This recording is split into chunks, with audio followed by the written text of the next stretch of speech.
Quelle énergie tu as envie de protéger? Cette question, on me l'a récemment posée en visio à propos de mon processus créatif et je me suis rendu compte que même si j'adorais ça, j'avais pas suffisamment sacralisé ces temps d'inspiration, d'expérimentation et de création. Et depuis, j'essaye de booker quotidiennement un rendez-vous avec moi-même, justement qui soit dédié à ça. Ce matin, j'écoutais un podcast qui disait que le 30 novembre 2025, ChatGPT avait fêté ses 3 ans. Et ça m'a rappelé que j'avais écrit une newsletter justement sur les coûts sociaux et environnementaux qu'il y avait derrière justement l'utilisation de cette technologie.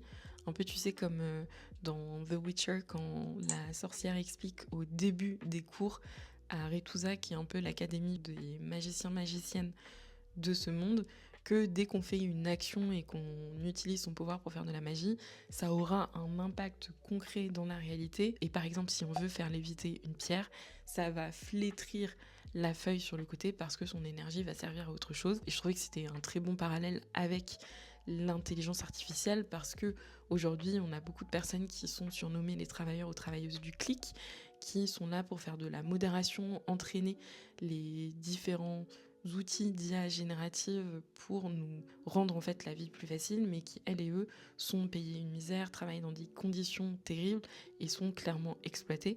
Et sur le côté environnemental, on a toute la question des data centers qui pompent énormément d'énergie et qui sont généralement aussi installés dans des zones qui sont déjà en stress hydrique et qui mettent aussi en danger les populations qui habitent autour. Anyways, et cette information-là sur les 3 ans de ChatGPT a lancé un nouveau cycle de recherche sur l'état un peu de l'intelligence artificielle actuelle.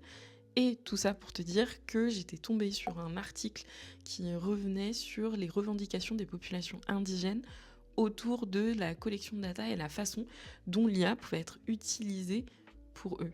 En gros, souvent, quand l'intelligence artificielle pompe tout Internet pour récupérer des données, souvent les différentes informations qu'elle va récupérer sur les langues, les traditions, la culture des peuples indigènes, ça peut être des données qui sont erronées, qui sont aussi tirées de populations qui ne sont pas autochtones et donc qui n'ont pas la finesse de connaissance des populations qui sont concernées.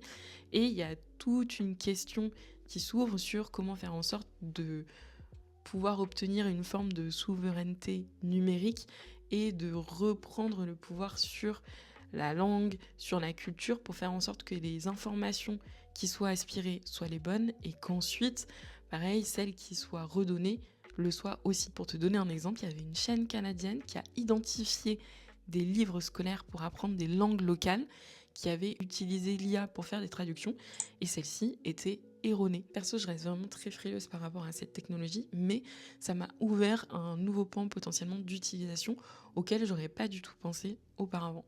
Voilà, c'était la pensée random du jour, je te laisse revenir au vlog. Ciao! Bon, ça fait que quelques semaines, mais pour l'instant, j'arrive à maintenir ce créneau de rédaction ou de veille au quotidien. Je commence déjà à sentir que les idées me viennent plus facilement lorsque je m'assois, et la seule question que je me pose, c'est vais-je réussir à tenir ce rythme sur le long terme? La réponse dans un prochain vlog.